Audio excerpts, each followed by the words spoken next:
waaw ñu gis yéen a ngi dox ci social ngeen yor benn mouvement ba pare ni Macky moo doon dox loolu bëgg wax loolu bëgg wax.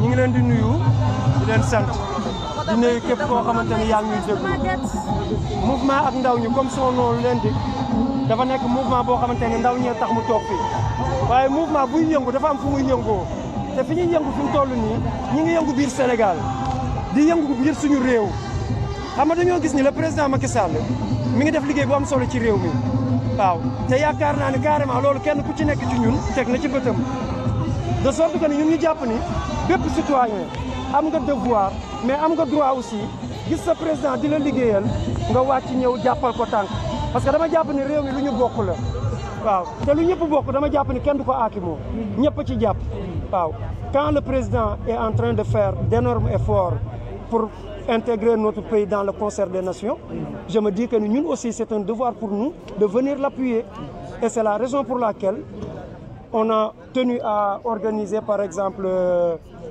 ce Ndogu pour partager par exemple ce moment avec nos amis, nos frères et sœurs afin qu'ils puissent connaître, afin qu'ils puissent comprendre aussi que nous aussi nous contribuons par exemple à ce développement. Pourquoi le choix de Macky Sall?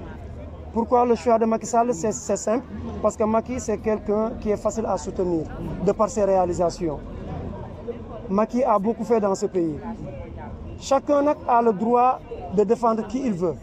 Mais nous par exemple, nous avons dit dans notre slogan Macky moo ñu doy parce que c'est lui que nous voyons, c'est lui que nous avons vu, c'est lui qui nous a convaincus à travers ses réalisations. La seule chose que nous demandons actuellement au président, c'est de revoir aujourd'hui la politique de la jeunesse. La politique de la jeunesse, vous savez pourquoi?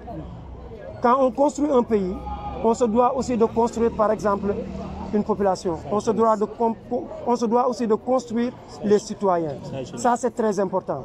Vous savez pourquoi? Il y a des valeurs qui ne peuvent pas manquer pour le développement d'un pays.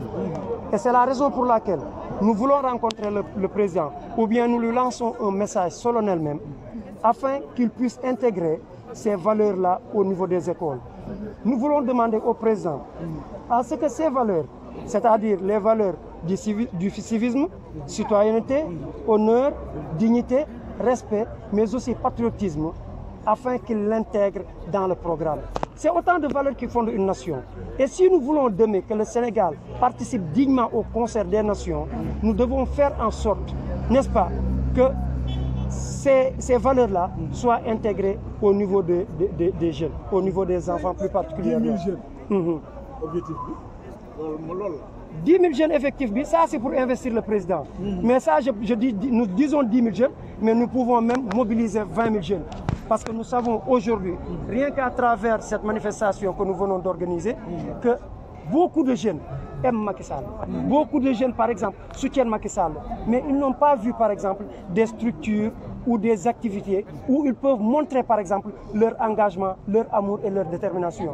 Il y a beaucoup de jeunes aujourd'hui qui sont venus nous interpeller, nous disant qu'ils habitent dans le quartier, mais la seule chose qu'ils n'arrivaient pas à trouver, c'est de trouver des autorités, par exemple, capables de les soutenir et de les appuyer dans leur vision. N'est-ce pas? C'est ça. Merci beaucoup. Ça va bien. waaw ma ñëw fekk la ci ndogu bi noo gisee initiative bi. Bon kontaan rek parce que social la ñu woote solidarité donc en tant que honorable depuis Ayo. invité ñoo participer si waa ak ndaw ñi. waaw Macky moo ñu doy. ñu membre au conseil du honorable représenté jeunesse civile APR bépp yoon day baax ñu accompagner leen. waaw soutenir leen ci action parce que li le président woote. loolu am na solo jërëjëf.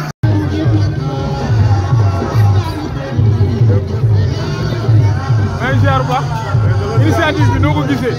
waaw vraiment am kontaan rek. waaw vraiment